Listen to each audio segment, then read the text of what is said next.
I've been contemplating the experience of feeling not enough. Have you ever contemplated it? Have you ever felt the draining dissatisfaction of not feeling enough? Of feeling that you haven't achieved enough, made enough of an impact on the world? That maybe your time is running out and you'll never have done enough with your life? That there have been so many missed opportunities, or that no matter how hard you've tried, you've never quite made it. Sure, you've had many small wins, but in the overall scheme of things, they haven't really amounted to much, or made much of an impact on anyone, including yourself. It feels that you are not destined to make the kind of difference or create the scale of influence that others have. That perhaps you'd be better off not trying so hard, or not trying at all. The one or two people who may appreciate what you do are not going to really miss your tweets or texts or blog posts if you stopped. You might think that I'm speaking about young or younger people, but I'm speaking equally about older folk, people who may have retired from formal paid work or who feel they're stagnating. You may be one of them. I'm frequently visited by thoughts of not enoughness. I can tell you that it is often triggered by my perceived lack of success in my endeavors. I wish, for instance, that I had more clients or students, or more readers, or more social media likes and shares and retweets. I wonder where or how I have gone wrong. What is it that I haven't learnt? What haven't I mastered yet, and why? Is this the work that I really should be doing, that I'm called to do? What beliefs are acting against me that I'm not aware of? And how do I uncover them and replace them? After so many years of committing to the work that I do, it seems that I have little to show for it. Do you have these kinds of thoughts, these types of doubts, this sense of failure, this sense of not really succeeding, that no matter what you do, it just doesn't seem to be enough? Like I said, I've been contemplating this phenomenon. Over the years, I have read numerous spiritual texts and personal development books, watched and listened to countless videos and talks, and participated in a number of courses and programs. Many of this I did in the hope of learning something new. What I found, however, was that most of them corroborated what I had already come to know through my own observation and inquiry into the nature of mind and body. Often, I would also encounter a new strategy or technique or skill, or simply enjoy the different way something that I already knew was being communicated. None of these, however, took away that gnawing sense of not enoughness. You might say, if anything, they may have reinforced the feeling as I compared myself and my work to other people and their work.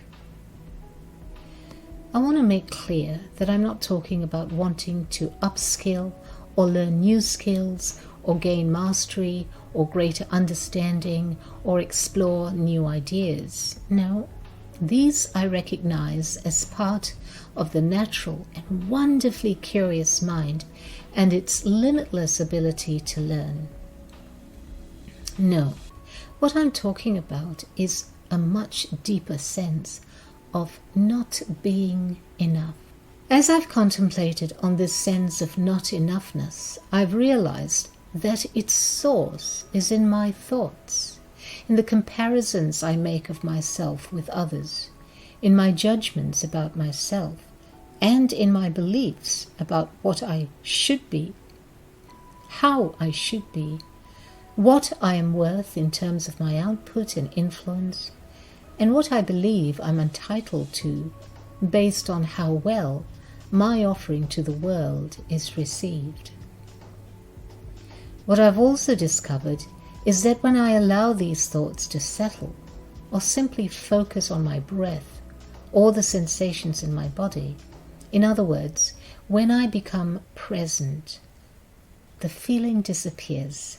Instead, I find myself feeling joyously, blissfully full, wanting and needing nothing, completely content.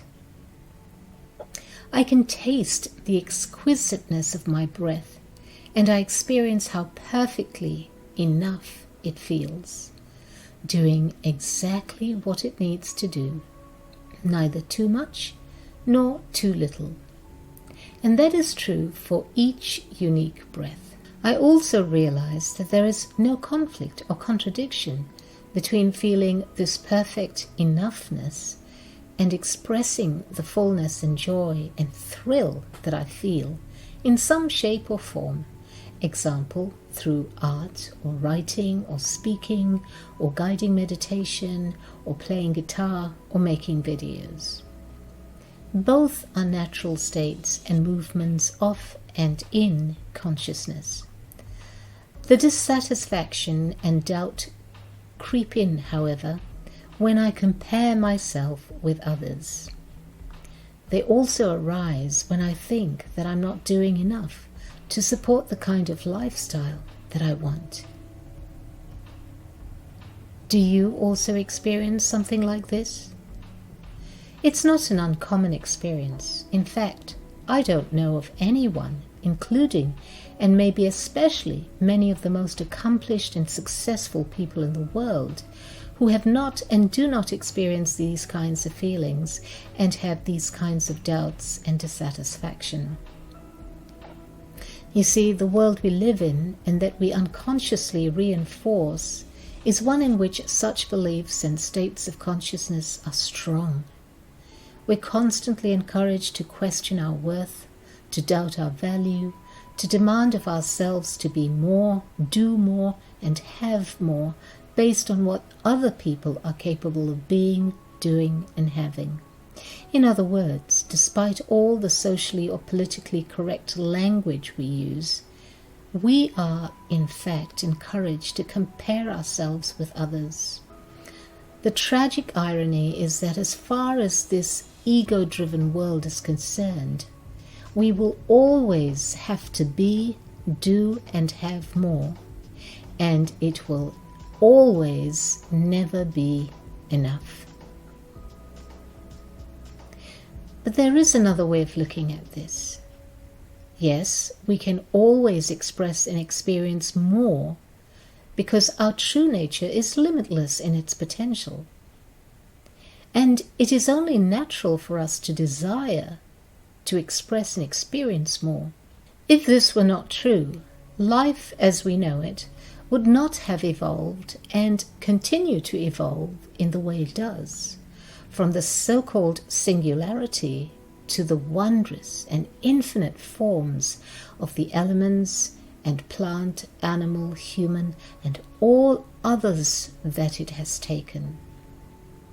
But our desire to express and experience more, to be, do, and have more, is best allowed, not forced, and allowed from a state of enoughness and fullness, including a fullness of curiosity. And we can do it without comparing ourselves and finding ourselves less than others. Rather, we can enjoy the accomplishments and gifts that others offer and be inspired by them so that we are reminded of our unique gifts. Over the years, I have learned a number of things that have helped me greatly to navigate these experiences of not enoughness, of doubt and dissatisfaction, and I would like to share them with you. One thing that I've learned to do is to practice being present and notice how my thoughts give rise to my dissatisfaction and doubt. At the same time as I do this, I'm able to experience my own enoughness.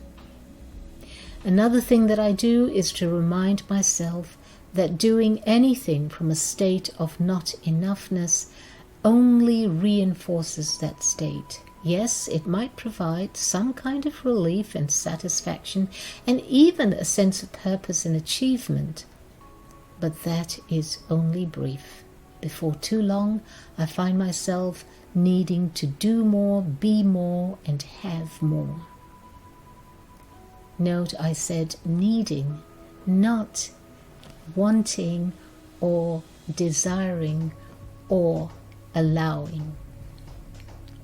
I also remind myself not to measure my worth by the results of my work, knowing that at any given moment I'm doing my best. I remind myself that my best work comes out of a place of enoughness, of fullness, of effortlessness, of joy, of excitement, of curiosity, of openness, of limitlessness. In other words, all the things that I already am. And finally, I give myself plenty of time to experience all that I already am in meditation, and by listening to and reading and watching the kinds of music, movies, programs and talks that also remind me of and arouse within me my natural state of enoughness.